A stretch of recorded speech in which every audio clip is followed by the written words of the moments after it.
Today is our day 3 dito sa McDonald's, kaya tambay muna tayo sa drive-thru para sa ating McDonald's KD Crew Workshop. Ito ipinaliwanag kung bakit nga naman crucial kapag ikaw ay na-assign dito. Ito kasi ang faster option para sa mga gutom nating customers na merong sasakyan. Overall satisfaction naman ang naibigay ng ating McDonald's KD Crew sa ating mga customers sa drive-thru.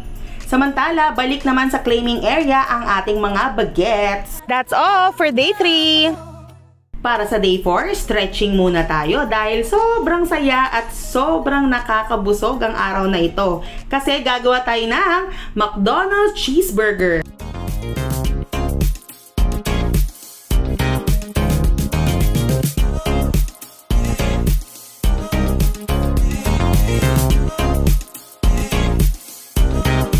Say hello to our finished product. Super bitin ang day 4 para sa ating McDonald's KD Crew, kaya naman see you tomorrow.